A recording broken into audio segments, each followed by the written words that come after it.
Yan po guys, nakatakas po ang aming aso at ibabalik po natin sa kanyang kulungan na makulit na aso.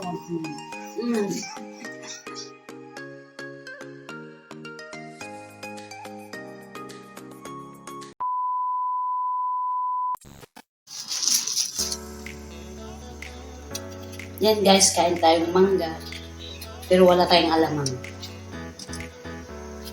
Mag-asin suka tayo.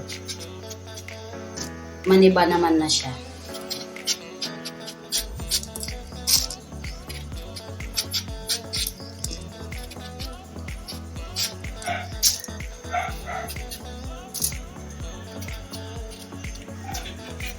Mainit sa Pinas.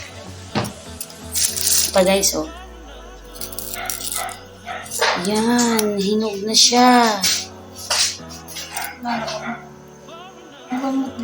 Diba? Adikatis. Ayan guys, oh, masarap.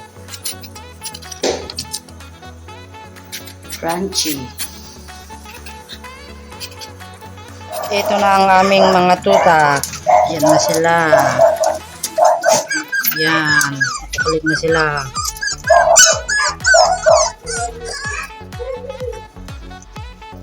Yan. Kumakain na po pala sila ng kanin. Lalagyan namin ng gatas. Yan. Gusto na nilang makawala.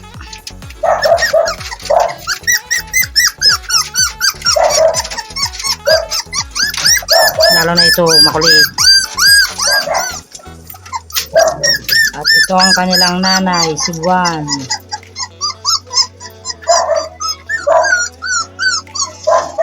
Yun ang iba.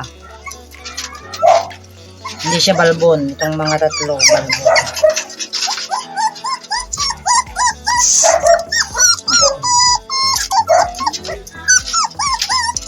May kumakain ng mangga. Uli, pero di kulong. Habang nagluluto, kain-kain ng mangga.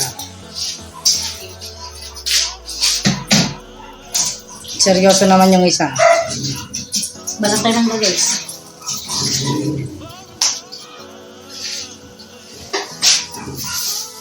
Hiningi ko lang sa kapitbahay ko.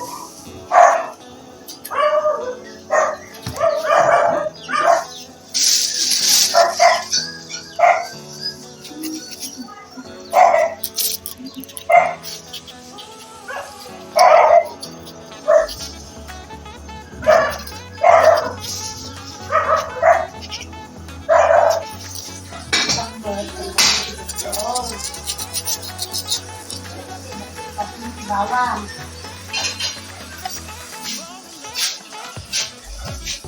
British.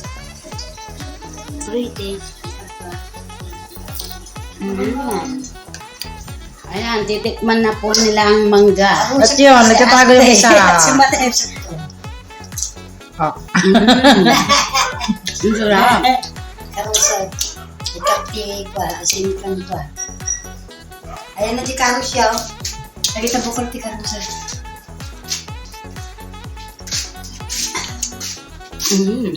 Ang sarap. Ito na nakita ko. Right, nainggit tayong nagbibideo, kaya tikman din natin. Matamis. Kapapil ka to. Ang ating aso. Nakatakas sa kulungan ng aso.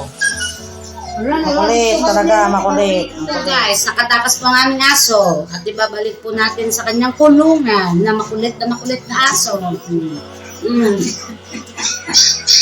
Kiti-kiti. Ayun, umiiyak po yung iba. Tara, tignan natin. Makuliman siya. Ito, kung saan siya dumaan. Itong makulit na to, laging nakakatakas to eh. Gigil niya ako eh. Ayan po yung tatlo, hindi po sila makaalis. Ayan po sila, oh. Samantalang ito, magaling tumakas to. Itong aso na to, ang galing tumakas nito. Tingin sa camera. Ang galing nga, papakyat siya. Dito po tayo ng okra at saka sili. Lagay na po natin ang bawang sibuyas at luya.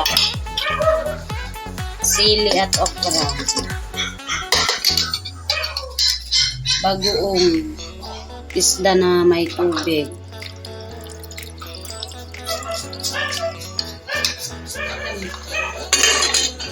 Ayan po guys, lagyan po natin siya ng suka para mas masarap siya. Yep, tignan na natin ang ating pinabakbak. Yan, ang bungo-bungo. Smells good. Mas mapango pa kaysa sa jowa mo. Tignan na po natin. Yan po guys, luto na po siya. Madali lang po itong maluto. Yan guys, luto po tayo ng hotdog. Dinner natin. 2,000 years later.